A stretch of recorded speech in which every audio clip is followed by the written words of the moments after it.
جوانی میں تسبیح کی عادت ڈال لو. سمجھتے ہو؟ نہیں آ رہی سمجھ میں. جوانی میں کیا عادت ڈال لو؟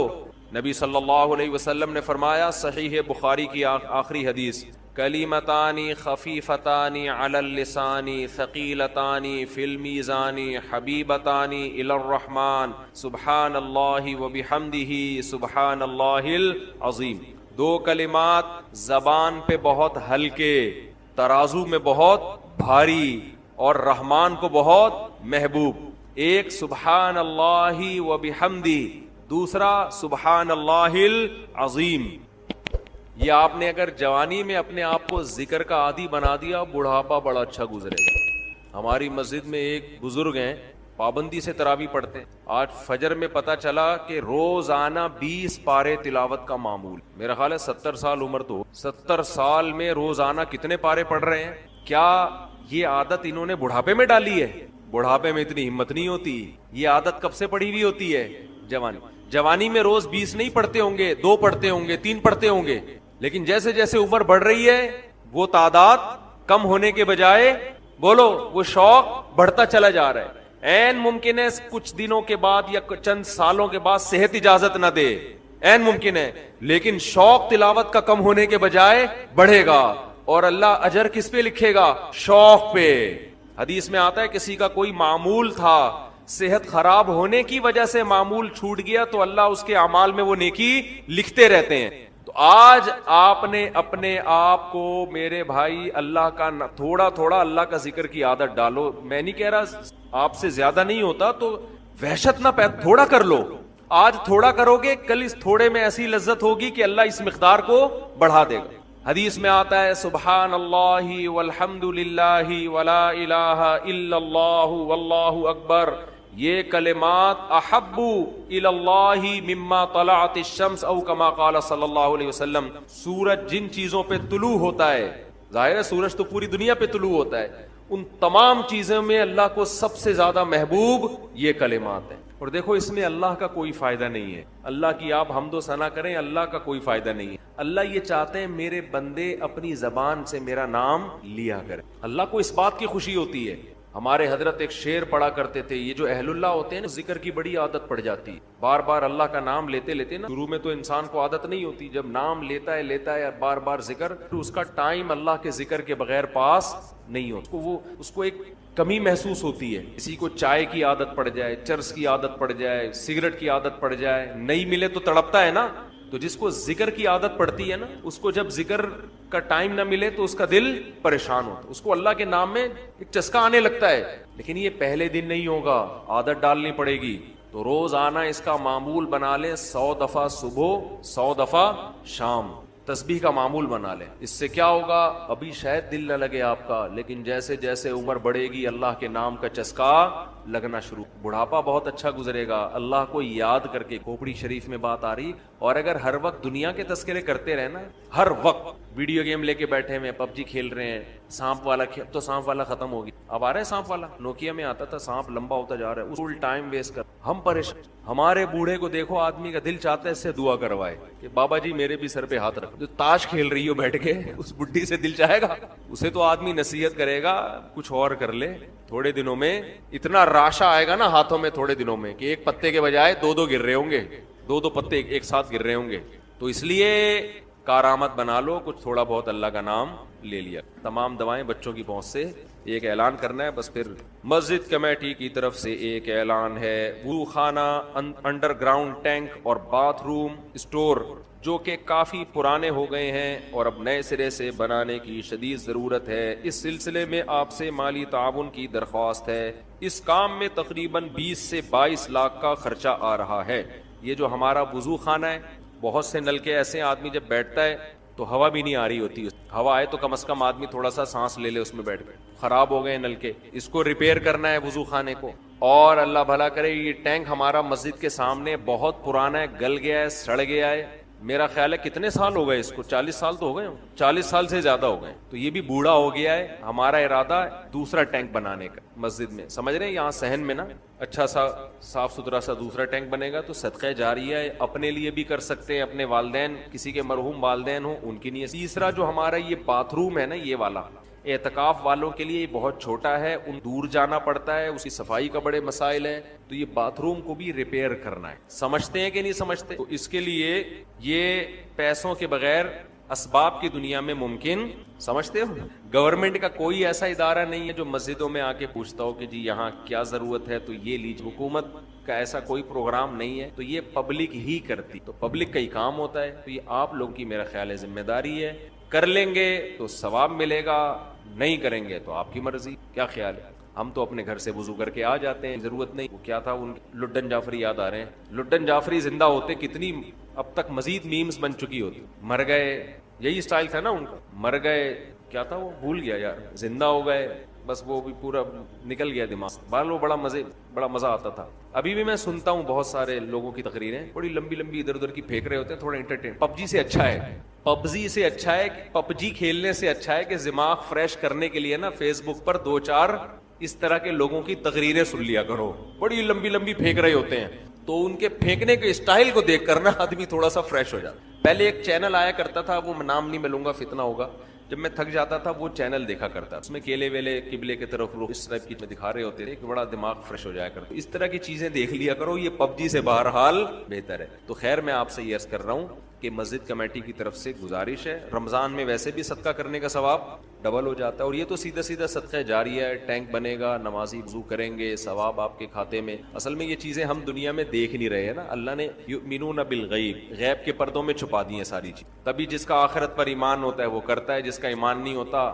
اب دیکھو کوئی ایسا بزنس ہو جس میں آپ کو یقین ہو کہ 1 لاکھ روپے دوں گا تو اگلے مہینے پروفٹ 2 لاکھ ہوگا, ہر آدمی نوٹوں کی گڈیاں لے کے قرضے لے کے آ کے کھڑا ہوا ہوگا, چوری کر کے لا کے دے رہا ہوگا کہ یار میں اس سے بعد میں معافی مانگ لوں. تو غیب کے پردوں میں اللہ نے جو چیز ڈال دی ہے تو وہ غیب نہیں. حضرت عثمان رضی اللہ تعالیٰ عنہ نے کنویں خرید کے وقف کیے, اتنا آج تک وہ وقف کنویں موجود ہیں. آج تک حضرت عمر کا وہ وقف باغ مدینہ میں موجود ہے. حضرت عمر نے باغ خرید کے اللہ کے نام پہ وقف کر دیا, آج بھی وہ مدینہ میں موجود. دیکھو کتنی بڑی تجارت, وہ سب ثواب کس کو مل رہا ہے؟ حضرت عمر کو. نبی نے فرمایا جس نے ایک درخت لگایا اور مر گیا, جب تک اس درخت سے انسان تو دور کی بات, چرند پرند بھی کھائیں گے نا, اللہ کی مخلوق کو فائدہ ہو رہا ہے نا, پرندوں کو بھی. آپ نے فرمایا اللہ اس کے اجر کو بھی ضائع نہیں کرے گا, کیونکہ اللہ بخیل نہیں ہے, اللہ کیا ہے؟ قدردان ہے. وہ تو تھوڑے کا بہت زیادہ دیتا ہے, تو وہ نوٹ کر رہا ہے سب چیزیں, اس لیے اس میں بڑھ چڑھ کر حصہ لیں. یہ دینے کس کو ہیں؟ پیچھے بیٹھے ہوئے ہیں. مسجد کی رسید, مسجد الفلاحیہ لکھی ہوگی تو وہ رسید لازمی ہے, سمجھتے ہندو تھے, انہوں نے اسلام قبول کیا ہے, کہہ رہے ہیں آپ کے بیانات بھی ترجمے ہو کر اسلام کے. بہت سارے غیر مسلموں کا مسئلہ ہے جو کہ اگر گھر میں کہتے ہیں شو کر دوں گا تو بڑے مسائل کھڑے ہو جائیں, گھر والوں کو بہت تکلیف, خاندان میں اسلام کو کیا چھپا سکتا ہوں. دیکھیں اس خوف سے چھپانا کہ گھر والوں کو پتہ چل گیا تو ان کو درد ہوگا, تکلیف ہوگی, یہ تو کوئی شرعی عذر نہیں. جب میں نے دوسری شادی کی میرے سارے خاندان کو بہت تکلیف, سب کو ہوتی ہے. تو اب آپ پہلی شادی کریں تو بھی تکلیف ہوتی ہے آج کل. آپ اگر پہلی ٹائم پہ کر لینا تو سب کو تکلیف ہوتی ہے. عمر تھی ہماری شادی کی طرح بات کریں, اگر آپ نے اسلام قبول کیا ہے آپ بتائیں گے تو گھر والوں کو یہ کوئی شرعی عذر نہیں, ان کا تکلیف ہونا غلط ہے, کیوں ہو رہی ہے. لیکن اگر آپ کو یہ خطرہ ہے کہ اس کی وجہ سے وہ آپ کو ٹارچر کریں گے, ماریں گے, قتل کر سکتے ہیں, یا بہت زیادہ ماریں گے, پیٹیں گے, بہت زیادہ آپ پہ ذہنی دباؤ آپ کو دیں گے, تو پھر ایسی صورت میں شریعت نے اجازت دی ہے کہ آپ اپنا اسلام چھپا سکتے. الا من اکرہ وقلبہ مطمئن بالایمان, قرآن کی آیت ہے. جس کو زبردستی مجبور کیا جائے کفر پر, تو دل میں اگر وہ ایمان لے آتا ہے تو ایسی شدید مجبوری زبان سے وہ اپنے ایمان کو چھپا سکتے. یہ بہت سارے غیر مسلموں کے ساتھ مسئلہ ہے آج کل. میں نے بتایا تھا کچھ دن پہلے بھی کوئی ہندو آئے تھے نا, فیملی آئی تھی, ان کے ساتھ بھی مسئلہ.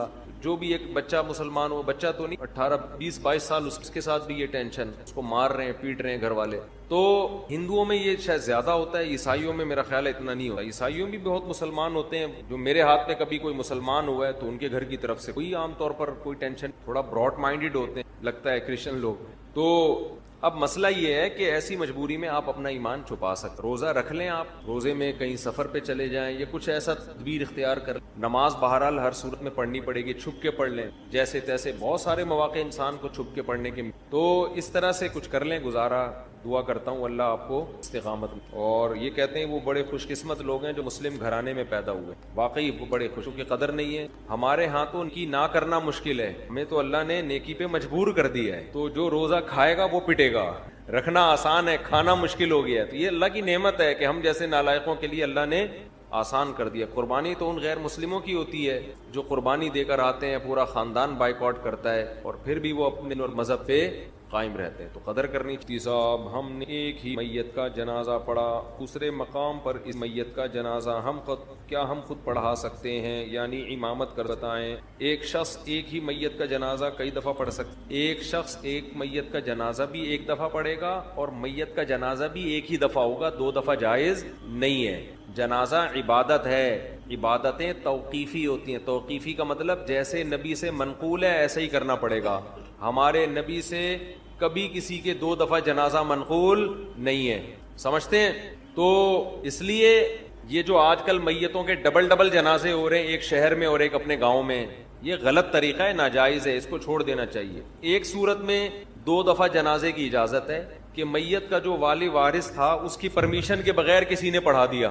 جیسے میت کا بیٹا ہے, وہ کہہ رہا ہے ٹھہرو میں آ رہا ہوں, اور آپ نے پڑھا دیا, پھر اس کو یہ رائٹ ہے کہ وہ جنازہ ریپیٹ کروا سکے. لیکن اگر اس نے پرمیشن دے دی ہے, اس کو پتا ہے کہ شہر میں جنازہ ہو رہا ہے, اب وہ بھی دوبارہ نہیں پڑھا سکتا. تو اس رسم کو ختم کرنا چاہیے. مفتی صاحب کیا ہم کسی شخص کو حجام کی دکان بنوا کر ٹھیکے پر دے, کیا اس کی کمائی حلال ہوگی حرام ہوگی؟ آپ کے لیے حلال ہے, آپ نے تو بال کاٹنے کے لیے دی. وہ اگر داڑھی بھی کاٹ رہا ہے اور غیر شرعی بال بنا رہا ہے تو یہ اس کا ہیڈیک ہے. آپ کے لیے دکان کرائے پہ دینا جائز. مفتی صاحب میرے ایک دوست نے آپ کا بیان سن کر اپنی چاچا کی نکاح کر لیا.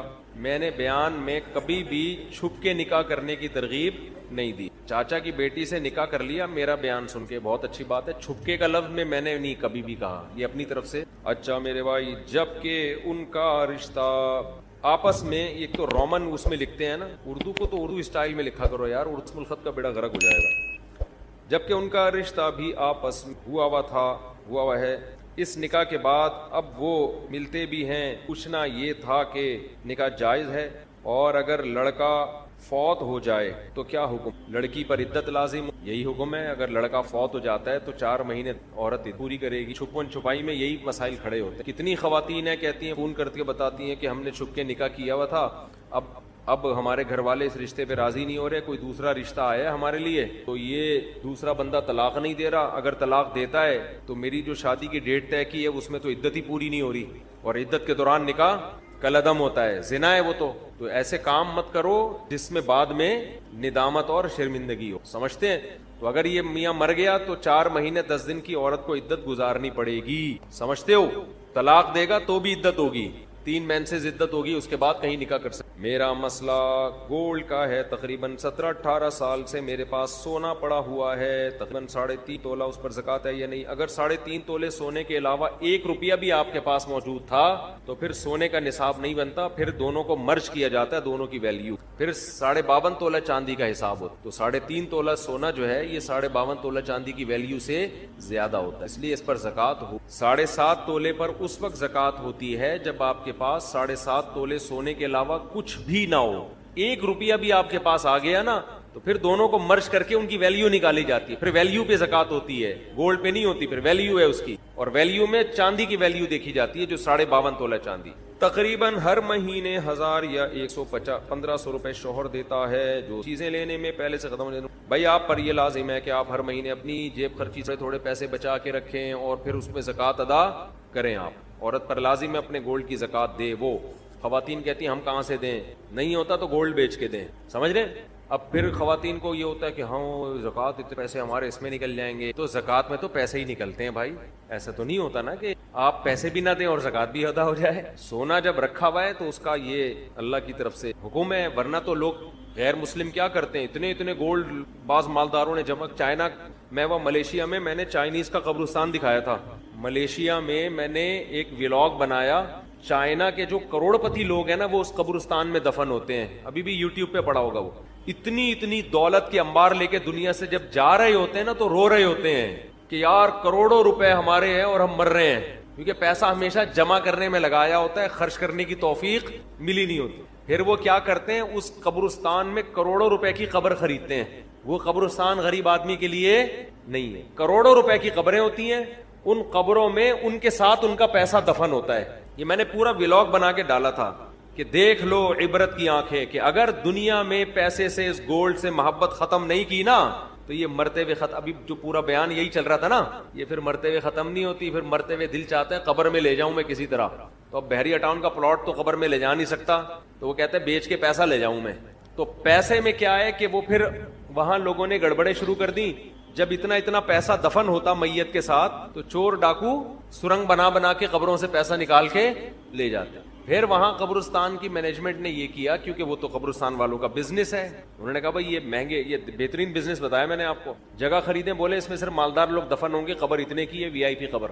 اور اس میں جناب ڈاکٹر عامر لیاقت کا ایک قبرستان میں بیان کروا دیں آپ شب برات کے موقع پہ, ٹھیک ہے نا. تو پھر دیکھو اس قبر کی ویلیو دیکھو کتنی ہوگی, تو دبا کے بکے گا وہ, تو قبریں بکیں گی نا, اور آپ بیٹھے بیٹھے کروڑ پتی بن جاؤ گے. خود غریب میں دفن ہو جاؤ, غریبوں کے قبرستان میں. قبریں تو اندر سے ایک ہی ایسی ہوتی ہیں, چاہے مالدار کی ہو یا غریب کی ہو, اندر سے حساب میں کوئی فرق نہیں. تو آپ نے وہ, میں نے وہاں ولاگ بنایا.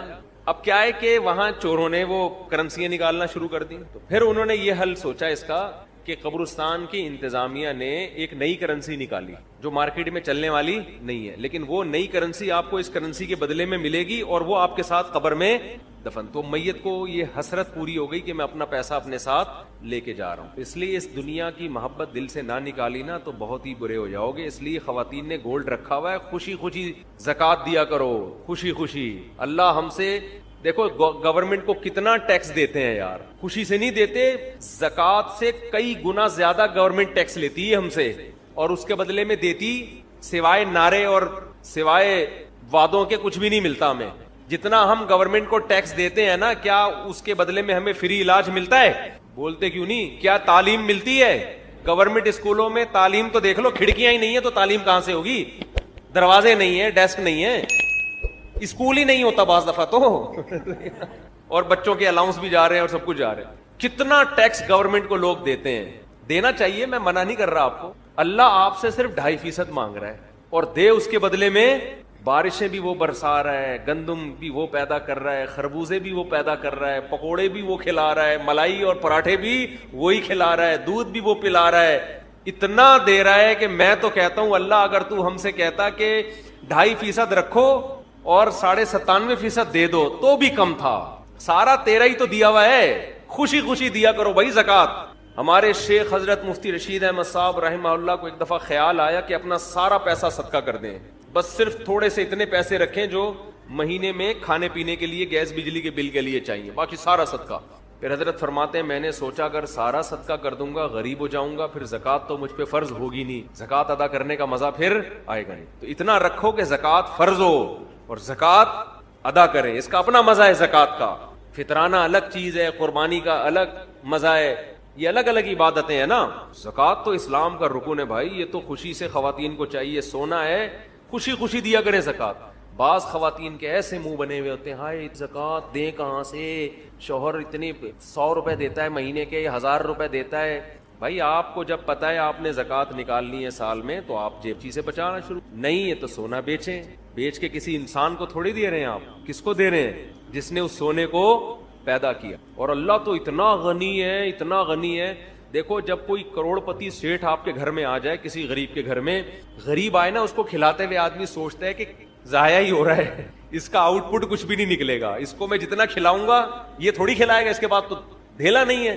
مالدار آدمی کے لوگ خوشی میں دعوت کرتے ہیں, غریب بھی وہ خوب خوب کھانے کھلائے گا, اس کو پتا ہے اتنا بڑا سیٹ ہے یار, اس کو آج کھلا دو, قرضہ لے کے کھلا دو, کیونکہ جب یہ کھلائے گا نا تو پھر یہ بڑا ہٹو بچوں قسم کا کھلائے گا. تو اللہ سے زیادہ مالدار کوئی نہیں ہے بھائی. خزائن السماوات والارض, سارے خزانے اس کے پاس, اور اللہ سے بڑا دل بھی کسی کا نہیں ہے. تو اللہ کہہ رہا ہے 2.5% دے دو, 2.5 کے بجائے 5% دے دو بھائی, 10% دے دو.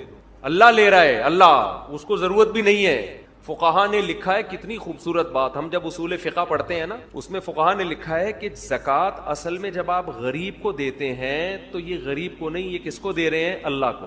غریب اللہ کی طرف سے وکیل بن کے قبضہ کرتا ہے. نہیں آئی بات سمجھ؟ آپ نے پیسے دینے ہیں, کسی کو پیسے دینے ہیں نا, مدد کرنا چاہ رہے ہیں, تو وہ اپنا نمائندہ بھیجتا ہے، یار میں بندہ بائک پہ بھیج رہا ہوں، اس کو پکڑا دے. تو آپ اس بندے کو پکڑا دیتے ہو نا، اور فون کر کے بتاتے ہو بھائی میں نے تیرے بندے کو پیسے دے دیے، اب میں بری ذمہ ہو گیا ہوں، تو جان تیرا بندہ جان. تو دیے اصل میں بندے کو نہیں ہوتے، دیے کس کو ہوتے ہیں؟ اس آدمی کو. اس بندے کو تو آپ جانتے بھی نہیں، لیکن آپ اس کو اس لیے دے رہے ہو کہ اس نے اس بندے کو اپنا نمائندہ. ارے جب آپ پیزا منگواتے ہو تو بائک والے کو پیسے دیتے ہو نا، بائکیا والے کو. تو کیا بائکیا والے نے پیزا دیا ہے؟ وہ اس سے پیزا خریدا ہے آپ نے. اس کے پیزے کا بزنس ہوتا تو بائک کیوں چلا رہا ہوتا وہ بھائی. تو اصل میں تو پیزا کمپنی کو پیسے دے رہے ہو آپ، لیکن پیزا کمپنی نے کہا ہے کہ یہاں رش لگانے کی ضرورت نہیں ہے، بائکیا والے کو پکڑا دو، وہ ہمیں ہی دے دے گا. تو آپ بائکیا والے کو جانتے بھی نہیں ہو جو پیزا لے کر آیا. آپ کہہ رہے بھائی تیرا میرا کوئی، مجھے کمپنی نے بولا اس کو دے دو تو میں تجھے دے رہا ہوں، ورنہ میں تجھے کہ جانتا بھی نہیں. زکوٰۃ میں یہی فلسفہ ہے، ہم نہ غریب کو جانتے ہیں نہ ہماری غریب سے کوئی سلام دعا. اللہ نے کہا مجھے دو، من ذا الذی یقرض اللہ، کون ہے جو مجھے قرضہ دے گا. اور اللہ اس کو قرضہ کہہ رہے ہیں، قرضہ، لون چاہیے، لون. ارے کوئی محلے کا سیٹھ یا ناظم آ کے آپ سے لون مانگے، آپ کے سر پوری دکان آپ کی خدمت میں حاضر ہے. نہیں یار سمجھ میں تو رہنے دو بھائی. آپ کو پتا ہے یار سیٹھ آدمی لون لے رہا ہے، یہ تو بھاگے گا بھی نہیں، اس کے لیے ان کی کیا ویلیو ہے، بڑھ چڑھ کے دو گے. بعض دفعہ سیٹھ گھر میں بٹوا بھول کے آ جاتا ہے. پیٹرول پمپ پہ کوئی آدمی گیا لینڈ کروزر لے کے پیٹرول ڈلوا رہا ہے، رکشے والا جائے گا نا، رکشے والا، پیٹرول پمپ والا فری میں نہیں دے گا اس کو پتا ہے اگر فری میں ڈال دیا نا یہ واپس پیسے کبھی بھی نہیں دے گا، یہ بھاگ جائے گا. لیکن اگر کوئی علاقے کا ناظم کوئی لینڈ کروزر میں جا رہا ہے، کوئی جناب کوئی بڑی گاڑی میں جا رہا ہے، جیب میں پیسے بھول گیا، پیٹرول پمپ والا کہے گا سر آپ کوئی پیسوں کی فکر نہ کریں. اس کو پتا ہے یہ اتنا مالدار آدمی یہ پیسے لے کے کہاں بھاگے گا، بلکہ اس سے میرے تعلقات اور اچھے ہو جائیں گے. یہی ہوگا نا، اور اچھے تعلقات ہو جائیں گے. تو اللہ بھائی ہمارے پیسے لے کے بھاگے گا بھی نہیں، معاذ اللہ، نقل کفر نہ باشا. اور اللہ کو ہمارے پیسوں کی ضرورت بھی بالکل بھی نہیں. تو اللہ نے کہا کہ مجھے کون ہے جو قرضہ دے گا، اور اللہ نے بتا دیا میں بڑھا کے واپس کروں. یہ قرضہ میں بڑھا کے، سودی لین دین اللہ سے جائز ہے. اللہ نے اپنے اور بندوں کے لیے سود کو حلال رکھا ہوا ہے، آپس میں سود کو کیا کر دیا ہے؟ حرام. اللہ نے کہا میرے سے، اور بڑھاؤں گا بھی، تھوڑا سود نہیں لگاؤں گا، بڑھاتا چلا جاؤں گا اس کو میں. اس میں تو انسان کو چاہیے دل کھول کے دے. اللہ نے کہا اب عرش پر میرے پاس آ کے مجھے پیسہ پکڑانے کی ضرورت نہیں ہے. بھائی یہ سوال پوچھا ہے مفتی صاحب، ذی الحجہ کے آخری ایام چل رہے ہیں، ان دنوں میں حضرت عمر رضی اللہ تعالی عنہ پر خنجر سے حملہ کیا گیا تھا اور آپ چند دنوں کے اندر شہید ہو گئے تھے. حضرت عمر کی فضیلت پر بیان فرما دیں. آپ کے بارے میں یہ بات مشہور ہے کہ آپ حضرت علی کے داماد تھے، کیا یہ بات سچ ہے؟ حضرت عمر کی ذات پر بہت سے اعتراضات کیے جاتے ہیں، جن میں حضرت فاطمہ رضی اللہ تعالی عنہا کے گھر کا دروازہ جلانا اور حضرت فاطمہ پر تشدد کرنا جس سے آپ کا حمل ضائع ہو گیا سر فہرست ہیں، معاذ اللہ. اس کے علاوہ حضرت عمر کے 3 طلاق والے مسئلے پر بھی بہت اعتراضات کیے جاتے ہیں. ایک خاتون ایک چینل پر کہہ رہی تھی کہ عمری قانون نے میری زندگی تباہ کر دی، کیونکہ عمری قانون میں، یعنی عمر والا قانون کو عمری قانون کہہ رہے ہیں، عمری قانون میں طلاق دینا بہت آسان کام ہے.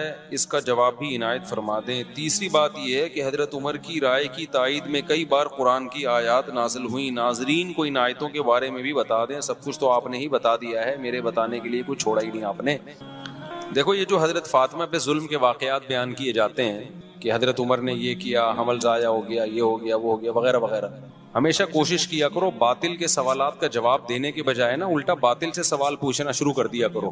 جب بھی آپ دفاعی پوزیشن میں اپنے آپ کو رکھو گے نا، سامنے والا بڑے بڑے جرائم کر کے بیٹھا ہوگا، وہ اپنے اوپر بات ہی نہیں آنے دے گا، وہ ہمیشہ آپ پر بوچھاڑ کرتا رہے گا، اور آپ دفاعی پوزیشن میں ایک کا جواب، دوسری بات کا جواب، تیسری بات کا جواب. یہ کبھی بھی طریقہ نہیں ہوتا.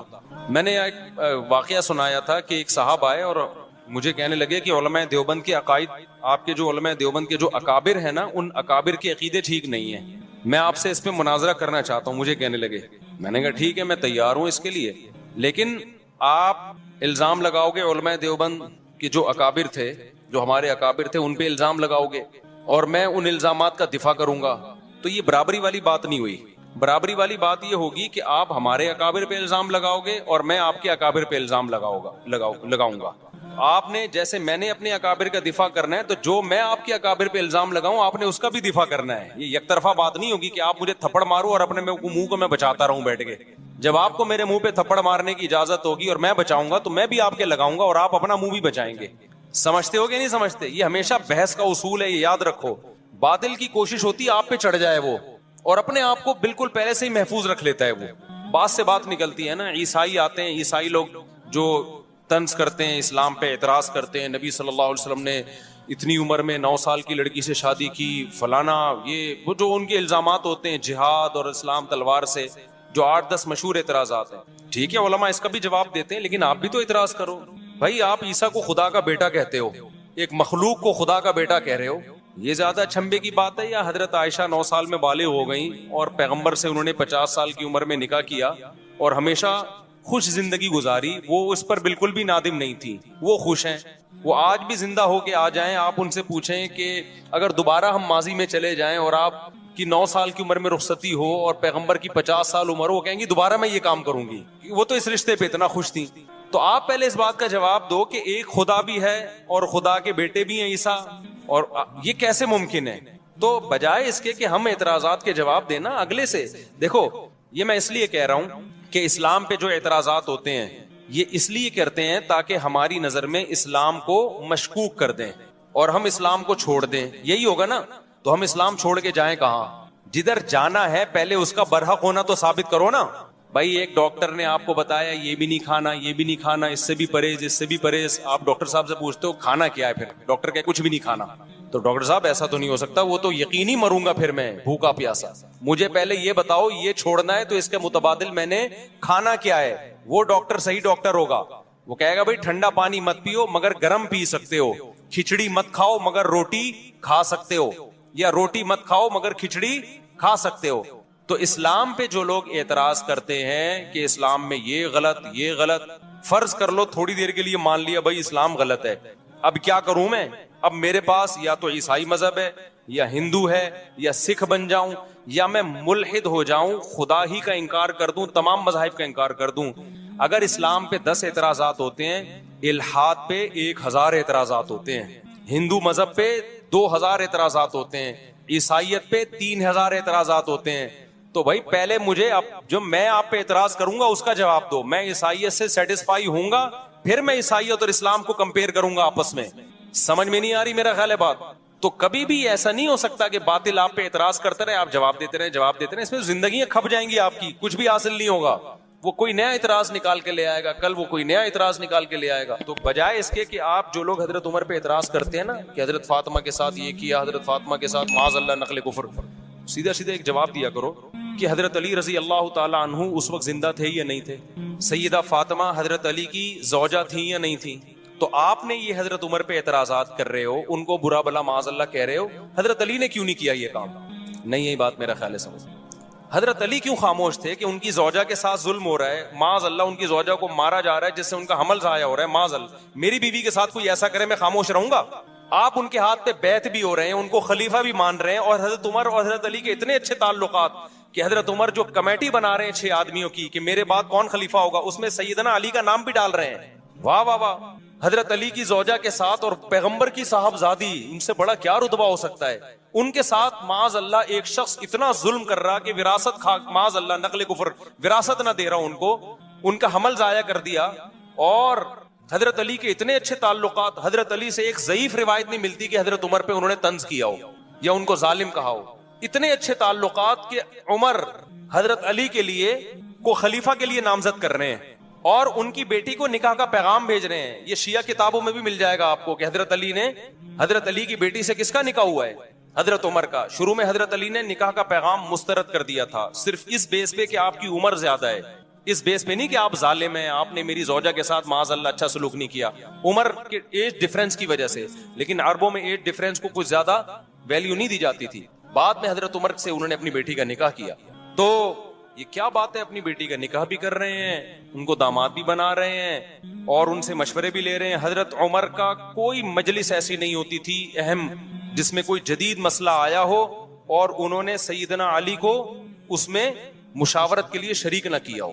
اور حضرت عمر یقینی طور پر حضرت علی کو اپنے بعد نامزد کر دیتے, لیکن حضرت علی کی عمر کی کمی کی وجہ سے, روایات میں ملتا ہے عمر کی کمی کی وجہ سے حضرت علی نے 6 افراد کی کمیٹی بنائی.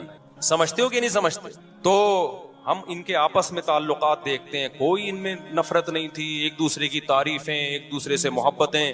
لیکن آج لوگ مدعی سست اور گواہ چست بنے ہوئے ہیں. تو باقی ایک انہوں نے جو سوال کیا ہے کہ حضرت عمر کے 3 طلاق والے مسئلے پر، وہ یہ میں نے جمعے میں بھی اس پر بیان کیا تھا. ایک خاتون کا کلپ وائرل ہو رہا ہے، وہ کسی اسکالر کو نا، مذہبی اسکالر کو انٹرویو دے رہی ہیں کہ عمر، یہ جو اہل حدیث حضرات کہتے ہیں نا حضرت عمر نے 3 طلاق کو 3 قرار دیا، نبی کے دور میں تو 1 ہوتی تھی، حضرت عمر نے کیا کر دیا، 3 طلاق کا قانون بنا دیا.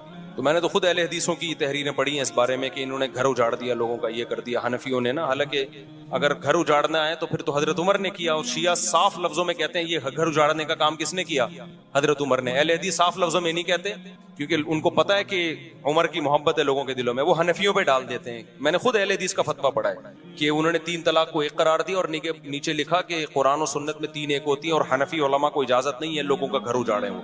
حالانکہ یہ کام پہلے قرآن نے کیا، پھر پیغمبر نے کیا، پھر ابو بکر نے کیا، پھر عمر نے کیا، پھر عثمان نے کیا، پھر علی نے کیا، پھر چاروں اماموں نے کیا، تمام صحابہ نے کیا، تمام تابعین نے کیا. 7ویں صدی ہجری میں ابن تیمیہ رحمۃ اللہ علیہ کا ایک تفرد تھا، انہوں نے کہا نہیں 3 1 ہوتی ہے. 700 سال تک امت میں اہل سنت میں آپ کو ایک فتویٰ بھی نظر نہیں آئے گا کہ جس نے 3 طلاق کو 1 کہا ہو. 7ویں صدی میں ابن تیمیہ نے کیا، ابن تیمیہ رحمۃ اللہ علیہ نے، پھر ان کے شاگرد نے بھی اپنے استاذ کی رائے کو فالو کیا، ابن قیم نے، پھر ابن قیم کے شاگرد ابن رجب حنبلی انہوں نے بھی اپنے استاذ کو فالو کیا. لیکن آخر عمر میں ابن رجب نے رجوع کر لیا اور یہ سخت الفاظ کہے وَعَلَمْ أَنَّهُ لَمْ يَثْبُتْ عن أحد من الصحابة ولا من التابعين ولا من أئمة السلف المعتد بقولهم في الفتاوى في الحلال والحرام شيء صريح أن الطلاق بعد الدخول يحسب واحدة إذا سبق بلفظ واحد. کہ انہوں نے کہا کہ کسی ایک حدیث میں بھی ہمیں نہیں ملتا، کسی ایک صحابی سے بھی نہیں ملتا، کسی ایک تابعی سے بھی نہیں ملتا کہ رخصتی کے بعد 3 کو کسی نے 1 قرار دیا ہو. صاف لفظوں میں رجوع کیا کہ میرے استاذ ابن قیم اور ان کے استاذ ابن تیمیہ اس مسئلے میں واضح غلطی پر ہیں، اس کی کوئی حیثیت نہیں ہے. رجوع کر لیا انہوں نے. اس کے بعد فقہ حنبلی میں، چونکہ یہ حنبلی تھے، ابن تیمیہ بھی، ابن قیم بھی اور ابن رجب بھی، اس کے بعد فقہ حنبلی میں یہ 3 طلاق کو 1 کہنا ختم ہو گیا. آئی بات سمجھ میں؟ فقہ حنبلی میں بھی اتفاق ہو گیا 3 کتنی ہے بھائی، 3 ہی ہوتی ہیں، کیونکہ یہ سب حنبلی مذہب کے بڑے بڑے ائمہ تھے. صدیوں یہ مسئلہ اسی طرح چلتا رہا. پوری امت میں 3 طلاقیں 3 ہوتی ہیں، 3 3 ہوتی ہیں، 3 3 ہوتی ہیں، یہاں تک کہ پھر شیخ بن باز جو سعودی عرب کے مفتی اعظم ہیں، جن کا تقریباً 15-20 سال پہلے انتقال ہوا، انہوں نے پھر ایک نئی رائے قائم کی کہ 3 کتنی ہوتی ہیں، 1 ہوتی ہیں. جب انہوں نے رائے قائم کی، ان کے استاذوں نے ان کی مخالفت کی. بن باز سے طلاق کے معاملے میں فتویٰ لینا جائز نہیں ہے. میرے پاس میں نے نیٹ سے پوری عبارتیں نکالی تھی، ان کے استاذوں نے رد کیا کہ بن باز کا فتویٰ 3 طلاق کے معاملے میں اس سے بیوی حلال نہیں ہوگی، اجماعی مسئلہ ہے. لیکن شیخ بن باز تھے، بڑی حیثیت تھی ان کی، تھے پرہیزگار آدمی وہ، لیکن ایک آدمی کی غلطی کو آپ پوری امت پہ کیسے تھوپ رہے ہو بھائی؟ پھر کیا ہوا، سعودی عرب میں یہ مسئلہ اختلافی بن گیا. پھر جب اختلافی بنا تو پھر ہوا یہ کہ شیخ بن باز کے استاذ اور تمام حنبلی علماء وہ سارے 3 کے 3 ہونے کا فتویٰ دیتے تھے. بن باز کے پاس جب جاتا تو 3 کے 1 ہونے کا فتویٰ. پھر بن باز کے ہی قریبی لوگوں میں سے تھے شیخ صالح العثیمین، اللہ ان کی مغفرت فرمائے، بڑے عالم تھے، انہوں نے بھی بن باز کی رائے لی. 3 کتنی ہوتی ہیں، انہوں نے بھی کہا 1. اب سعودی عرب میں پھڈا ہو گیا. پھر کیا ہوا، 80 کی دہائی یا 90 کی دہائی میں سعودی حکومت نے ایک سرکولر جاری کیا کہ 3 طلاق کے مسئلے پر تمام علماء مل کے بیٹھیں اور دلائل سے اس مسئلے کو نمٹائیں. کوئی یہ فتویٰ دے رہا ہے، کوئی وہ فتویٰ دے رہا ہے. تو پوری بحث ہوئی اس پہ. القرار کے نام سے ایک رسالہ لکھا گیا، اس میں بہت سارے علماء شریک ہوئے، ان علماء کے نام بھی اس رسالے میں. بڑی بحث ہوئی اس میں. وہ پورا رسالہ میرے پاس موجود ہے عربی میں، میں نے پورا رسالہ پڑھا ہے. وہ اتنی زبردست جاندار بحث ہوئی، 40-50 کتابوں کو کنگھالا گیا، علماء کے فتوے دیکھے گئے، قرآن و سنت کی روشنی میں بحث ہوئی، اور بالآخر یہ متفقہ فیصلہ کیا گیا کہ اکٹھی 3 طلاقیں 3 ہی ہوتی ہیں، 1 نہیں ہوتی. لیکن بن باز نے اس رائے سے اتفاق نہیں کیا، وہ اپنی رائے پر اڑے رہے. لیکن سعودی عرب کا پھر سرکاری قانون بنا کے عدالتوں میں یہ چلا دیا گیا بھئی 3 طلاق کو 3 ہی قرار دیا جائے گا، کیونکہ ہمارے پاس 1 ہونے کی کوئی معقول دلیل نہیں ہے. بڑا جاندار رسالہ ہے، میں نے پورا ایک لفظ پڑھا ہے اس رسالے کا، آج بھی موجود ہے، نیٹ پہ سرچ کرنے سے مل جائے گا. ہوا کیا پھر یہ ہوا کہ بن باز اسی رائے پہ قائم رہے، وہ 3 کو 1 کہتے رہے. اب جب سعودی عرب کی کورٹ میں جب کیس جاتا عدالت میں، تو کورٹ کہتی بھائی پورے علماء کا ایک فیصلہ ہے متفقہ، تو کورٹ سے 3 طلاق کو 3 ہی قرار دیا جائے. ہوتا یہ کہ لوگ کیا کرتے، جس کو بیوی رکھنی ہے وہ کورٹ میں جانے کے بجائے کہاں چلا جاتا، بن باز کے پاس چلا جاتا. وہی اختلاف دوبارہ شروع. حالانکہ اس مجلس میں علماء نے شیخ بن باز رحمہ اللہ تعالیٰ کو یہ نصیحت بھی کی تھی کہ اس طرح امت میں توڑ پیدا ہوگا. بہرحال بڑے عالم تھے, ہم کسی عالم کی گستاخی نہیں کرتے, ان کی اور نیکیاں بہت ہیں. ایک عالم سے غلطی ہو سکتی ہے, بات یہ کہ اس کی غلطی کو آپ ساری امت پہ تو نہ تھوپیں نا بھائی. آپ یہ کہہ دیتے بھائی ان کا ایک تفرد ہے, یہ آسان تھا. لیکن اب چونکہ سرکاری سطح پہ ان کو مفتی اعظم بھی بنا دیا گیا, لوگ اسی کو فالو کرتے چلے گئے. اس میں آسانی تھی, بیوی آرام سے حلال ہو رہی ہے, طلاق کا ریشو بھی اربوں میں بڑھ گیا, دھڑ دھڑ دھڑ طلاقیں. پھر ایک نتیجہ یہ نکلا کہ چونکہ گورنمنٹ لیول پہ ایک فتوے کی ویلیو ہوتی ہے, وہ سرکاری مفتی تھے, نتیجہ یہ نکلا کہ وہ جو عدالت کا فتویٰ تھا وہ ججوں کو بھی نہیں, اب جج بھی اس کو فالو نہیں کر رہے. پھر اب جو جو محمد بن سلمان آئے, ان کے دور میں تو میرا خیال ہے کورٹ کو آرڈر دے دیا کہ 3 کو ایک ہی قرار دو. تو یہ اسلام نہیں ہے میرے بھائی, سمجھ رہے ہو, یہ ذاتی آراء ہیں بعض مفتیوں کی. اسلام وہ ہے جو قرآن نے بیان کیا, الطلاق مرتان, طلاق 2 مرتبہ ہیں. اس میں قرآن نے نہیں کہا کہ اکٹھی دو یا ایک مہینے کے بعد دو. قرآن کہتا ہے فَإِن طَلَّقَهَا, تیسری دے دی تو فَلَا تَحِلُّ لَهُ مِن بَعْدُ, عورت تیسری کے بعد شوہر کے لیے حلال نہیں ہوگی جب تک دوسرے مرد سے نکاح نہ کر لے. تو یہ عمری قانون نہیں ہے, یہ قرآن کا قانون ہے. بخاری کی حدیث ہے, نبی صلی اللہ علیہ وسلم کی موجودگی میں اویمر اجلانی نے اپنی بیوی کو 3 طلاقیں دی. آپ صلی اللہ علیہ وسلم نے اس کو 3 ہی سمجھا, اس سے نکاح کو ختم سمجھا نبی صلی اللہ علیہ وسلم نے. بخاری کی حدیث ہے. اتنی ساری حدیثیں, میرا اس پر پورا ایک لیکچر موجود ہے, تو یہ کہیں بھی نہیں ہے. تو اس کو یہ کہنا عمری قانون, یہ شیعہ لوگ یہ جسارت کر سکتے ہیں بھائی. اہل سنت اس کو عمری قانون نہیں کہتے. عمر وہ قانون نہیں بنائیں گے جو پیغمبر کے قانون کے خلاف ہو. سمجھتے ہو کہ نہیں سمجھتے؟ یہاں اب وہ خاتون نے یہ کہا میرا گھر اجڑ گیا 3 طلاق کے بعد, میں مجبور ہو گئی ہوں حلالہ کرنے پر. وہ رو رہی ہیں, میں مجبور ہو گئی کس پر؟ دیکھو باطل جب بھی کوئی بات کر رہا ہوگا نا, بیچ میں ایک گڑبڑ کر رہا ہوگا, وہ اسی سے وہ لوگ اس کی اس بات کو نہیں طرف جاتے ہیں اور رونا دھونا شروع کرتے ہیں, ہائے بیچاری کے ساتھ ظلم ہو گیا. اسلام نے عورت کو حلالے پر مجبور کیا ہے. قرآن نے جب یہ کہا 3 طلاقیں دینے کے بعد عورت پہلے شوہر سے نکاح نہیں کر سکتی جب تک عدت کے بعد دوسرے مرد سے نکاح نہ کر لے, اس سے ہم بستری نہ ہو جائے اور وہ طلاق نہ دے دے, پھر عدت کے بعد پہلے سے کر سکتی ہے. اسلام, قرآن, حدیث یہ کہہ رہی ہے کہ عورت یہ کر سکتی ہے, یہ نہیں کہہ رہا کہ عورت کو اسلام اس پہ کیا کر رہا ہے, مجبور نہ کرے. بھائی کس نے کہا ہے کہ یہ کام کرے وہ؟ یعنی ایسا ہوتا نا, مرد نے 3 طلاقیں دی ہوتی, پھر ہم جا کے عورت کی کنپٹی پہ بندوق رکھتے ہیں, اب تو دوسرے مرد سے نکاح کر, نہیں کرے گی گولی سے اڑا دیں گے ہم, تو یہ دائرہ اسلام سے خارج ہو جائے گی. اب تو اس کے ساتھ ریلیشن بھی, فزیکل ریلیشن بھی قائم کر, نہیں کیا ٹھا گولی سے اڑا دیں گے ہم تجھے. اب تو وہاں سے طلاق لے, نہیں طلاق لی ٹھا گولی سے اڑا دیں گے ہم تجھے. اب طلاق لینے کے بعد دوبارہ پہلے مرد سے تجھے نکاح کرنا پڑے گا, نہیں کیا ٹھا ہم گولی سے اڑا دیں گے. پھر عورت روتی بھی اچھی لگتی, ہائے ہائے میرے ساتھ کیا ہو رہا ہے, مجھے مردوں کے سے جو ہے نا ریلیشن قائم کروایا جا رہا ہے. بھائی اسلام نے کہا کہ اس مرد سے آپ کا نکاح اب ختم, اب آپ انجوائے کریں لائف کو, عدت کے بعد کسی اور مرد سے نکاح کریں. آپ آئی بات سمجھ میں, آپ اس مرد کے ساتھ زندگی گزاریں. اگر آپ کو عمر سمجھ میں نہیں آ رہا, آپ کے پاس آپشن ہے, آپ اس سے طلاق مانگ سکتی ہیں. تو یہ بے عزتی کر رہا ہے اسلام یا عزت دے رہا ہے اس کو؟ آپشن ہے آپ کے پاس, ڈیورس مانگنے میں کوئی حرج نہیں ہے. صحابیہ کے ساتھ ایسا ہی ہوا, 3 طلاقیں ہوئی, دوسرے مرد سے انہوں نے نکاح کیا, ان کو وہ مرد سمجھ میں نہیں آیا, نبی کے پاس آئی, میں ان سے طلاق لینا چاہتی ہوں. اس میں کون سی بے عزتی کی بات ہے بھائی؟ پھر اگر وہ طلاق دے دے ٹھیک ہے, نہیں دے تو گزارا کرو اس کے ساتھ, دے دے تو عدت گزر گئی آپ کی, آپ جہاں چاہیں نکاح کریں, اس میں کوئی بے عزتی کی بات ہے؟ تو پرانے والے سے کرنا چاہیں وہاں بھی کر سکتی ہیں, اس میں کوئی بے عزتی کی بات ہے؟ کسی اور مرد سے نکاح کرنا جب بے عزتی نہیں ہے, تو پرانے والا جو اپنے بچوں کا باپ ہے اس سے نکاح کرنا کہاں سے بے عزتی ہو گیا؟ اصل میں اس میں تڑپے گا وہ جس کی بیوی ہے, عذاب میں کون آئے گا؟ مرد. بے عزتی مرد کی ہو رہی ہے, ٹھیک ہے نا, جس نے غصے میں طلاقیں نکال دی اور اب رو رہا ہے. اب اسلام کہہ رہا ہے نا نا نا نا نا, تیری یہ محبوبہ جس کو تو نے غصے میں چھوڑا ہے, اب یہ کسی اور کے نکاح میں جائے گی, اور تو تیرے لیے وہ رات کیا ہوگی, ایسے جیسے آگ کے انگاروں پہ لیٹا ہوئے تو, اور آئندہ یہ لفظ زبان سے نکالنے سے پہلے تو 100 دفعہ سوچے گا.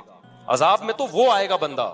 دوسری بات یہ, خواتین یہاں یہ کہتی ہیں کہ جب عورت کو طلاق ہو گئی, ٹھیک ہے جی, وہ مجبور نہیں ہے کہ حلالہ کرے, وہ مجبور نہیں ہے, لیکن وہ بیچاری جائے گی کہاں؟ اس کا گھر تو اجڑ گیا نا, تو اس لحاظ سے تو وہ مجبور ہی اپنا گھر بسانے کے لیے اس کو یہ پروسیس سے گزرنا پڑے گا. اس کا جواب سمجھیں, وہ اس کا جو گھر اجڑا ہے نا, اور نیا گھر بسنا ممکن نہیں ہے یا مشکل ہے, وہ اسلام کی وجہ سے نہیں, وہ اسلام کو فالو نہ کرنے کی وجہ سے. یہ بار بار میں بتاتا ہوں, کیونکہ صحابہ کے دور میں مرد نے اگر 3 طلاقیں دی اور عورت کا نکاح ختم, تو 20 رشتے اس کے لیے پہلے سے اچھے مردوں کے ہوتے تھے, کیونکہ ایک ایک آدمی 2 3 بیویاں رکھتا تھا. لڑکیاں مارکیٹ سے کیا تھیں, شارٹ تھیں. لوگ انتظار کرتے تھے کسی کی بیوی بیوہ ہو یا طلاق ہو تو میں نکاح کروں اس سے. تو عورت کا گھر اجڑتا ہی نہیں تھا. اب جو گھر اجڑ رہا ہے وہ اسلام کی وجہ سے نہیں، بلکہ ایک بیوی پر جو اکتفا سب نے کر لیا ہے اور خواتین کے لیے رشتے نہیں ہیں، اس کی وجہ سے ان کے لیے مسائل ہو گئے ہیں. تو یہ 3 طلاق کے 3 ہونے کا قصور نہیں ہے، یہ قصور اس کا ہے کہ اچھے مرد مارکیٹ میں کیا ہو گئے ہیں، شارٹ ہو گئے ہیں. اس کو پتا ہے مجھے پہلے والا جیسا ملے گا نہیں آئی میرا خیال ہے بات سمجھ میں. تو یہ عمری قانون نہیں ہے، یہ خدائی قانون ہے. حضرت عمر نے اس کو کیا کیا تھا، نافذ. اور پھر بھی اگر بات سمجھ میں نہ آئے تو میں نے آپ سے ایک بات کہی ہے کہ بجائے باطل کے اعتراضات کا جواب دینے کے آپ باطل پہ اعتراضات کرنا شروع کر دیں. تو میرا باطل سے یہ اعتراض ہے کہ آپ کہتے ہو 3 طلاق کو 3 قرار دے کر عمر نے ظلم کیا. دیکھو 3 طلاق کے بارے میں حدیث کے الفاظ دیکھو.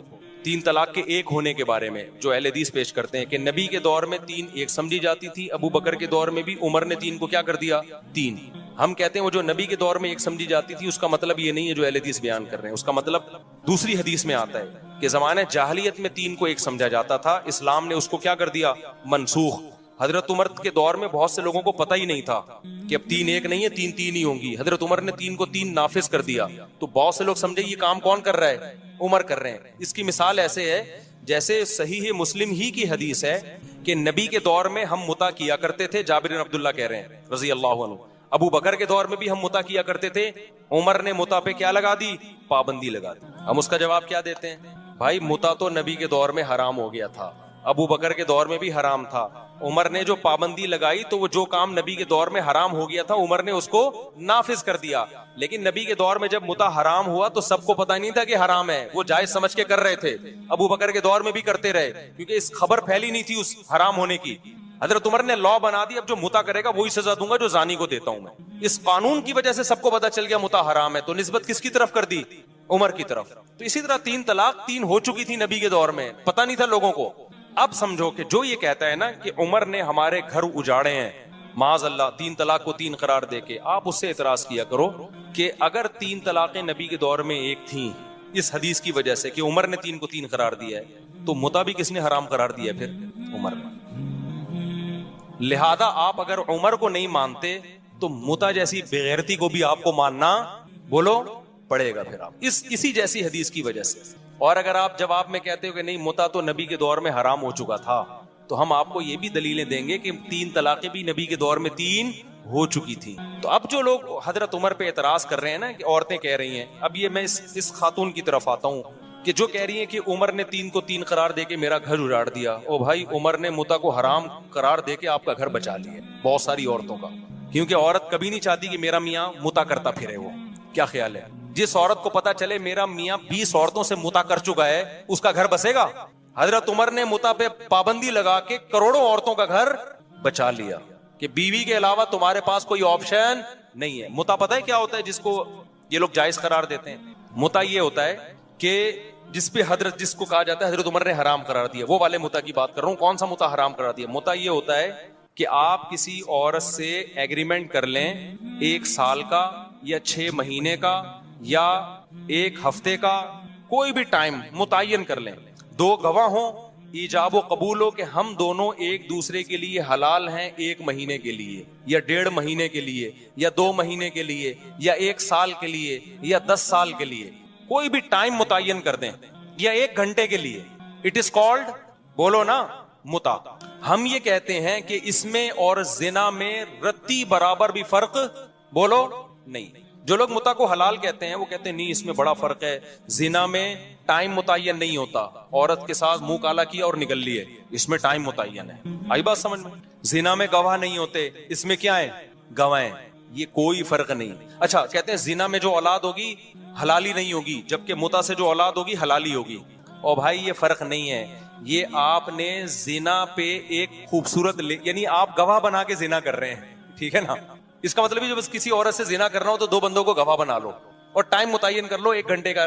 زنا میں بھی آج کل جو زنا ہو رہا ہے نا مارکیٹ میں، اس میں بھی طوائفیں کرائے پہ ایک ٹائم کے لیے ملتی ہیں، ٹائم ہوتا ہے ان کا. وہ پرانے زمانے میں زنا ہوتا تھا گئے اور منہ کالا کر کے بھاگ گئے، کوئی دیکھ تو نہیں رہا. ابھی جو ہوٹلوں میں لوگ بتاتے ہیں نا جو برائیاں کرتے ہیں کہ باقاعدہ ٹائم ہوتا ہے طوائف کا کہ اتنے ٹائم تک آپ کے ساتھ رہے گی وہ، تو ٹائم بھی ہو گیا. 2 گواہ بتا دو، وسیم اور غفار کو اپنے دوستوں کو بتا دو آج میں طوائف سے منہ کالا کرنے جا رہا ہوں. کوئی فرق نہیں ہے بھائی. نکاح میں بڑا فرق یہ ہوتا ہے کہ نکاح ہمیشہ کے لیے ہوتا ہے، طلاق کیا ہے؟ ایک عارضہ ہے کہ آپ نے ہمیشہ کے لیے رہنے کا ارادہ کیا تھا، بیچ میں آپ نے اس کو کیا کر دیا؟ ڈسکنیکٹ کر دی، اس رشتے کو توڑ دیا کسی بھی وجہ سے آپ نے. تبھی نکاح میں اگر یہ شرط لگا دی جائے نا کہ میں اس سے نکاح کر رہا ہوں 2 مہینے کے لیے، تو نکاح کیا ہو جائے گا؟ کلعدم، وہ نکاح نہیں ہوگا. نکاح میں یہ شرط لگانا ہی ناجائز ہے. آپ نے نیت بھی کر لی نا کہ میں اس بیوی کو 1 مہینے بعد چھوڑ دوں گا، آپ یہ شرط نہیں لگا سکتے. آپ شرط لگا دی تو وہ ختم، وہ نکاح نہیں رہے گا، وہ متع بن جائے گا. نہیں آئی میرا خیال ہے بات سمجھ میں؟ تو متع حرام ہے بھائی، زنا اور متع میں کوئی فرق نہیں. اب آپ مجھے بات بتاؤ، اگر حضرت عمر متع کو حرام نہ کرتے، آج بہت سارے مرد متع کر رہے ہوتے کہ نہیں کر رہے ہوتے؟ ان کے گھر بس جاتے. اور پہ حلال زنا میں تو آج جب مرد زنا کرتا ہے نا تو گھر نہیں بستا، بیوی طلاقیں لے کے چلی جاتی ہیں، جبکہ وہ زنا کو برا سمجھ رہا ہوتا ہے، بیوی سے سوری کر رہا ہوتا ہے، بیگم آئندہ نہیں کروں گا، غلطی ہو گئی. متع جس پہ عمر نے پابندی لگا کے عورتوں کے پر بڑا احسان کیا، ان کے گھر بسا لیے، وہ جب متع لوگ کرتے تو پکڑے جاتے تو بیگم سے کہتے بیگم حلال. جیسے میں دوسری شادی کے بعد پکڑا گیا تھا تو میں نے کیا کہا تھا؟ حلال ہے یہ، لیکن شادی تھی نا وہ. تو جو متع کرتے ہوئے پکڑا جائے گا وہ کیا کہے گا؟ بھائی برا تھوڑی ہے. پابندی کس نے لگائی ہے؟ عمر نے. دیکھو صحیح مسلم کی حدیث ہے، نبی کے دور میں بھی ہوتا تھا، ابو بکر کے دور میں بھی ہوتا تھا. پابندی کس نے لگا دی؟ عمر نے. تو بتاؤ عمر عورتوں کا گھر اجاڑ رہا ہے یا بنا رہا ہے؟ عمر نے پابندی لگائی. کیا پابندی لگائی تھی؟ پابندی تو اس پہلے سے لگی ہوئی تھی. عمر نے بولا، حضرت عمر نے، اب جو متع کر کے آیا نا شادی شدہ کرے گا پتھروں سے مار کے رجم کروں گا. کیونکہ لوگ کہتے تھے یہ زنا نہیں ہے. حضرت عمر نے کہا ایسی کوئی دلیل نہیں سنوں گا میں. نہیں یہ بات میرا خیال ہے سمجھ میں. انہوں نے بولا کہ رجم کروں گا، پتھروں سے ماروں گا میں. یہ دلیل نہیں ہے کہ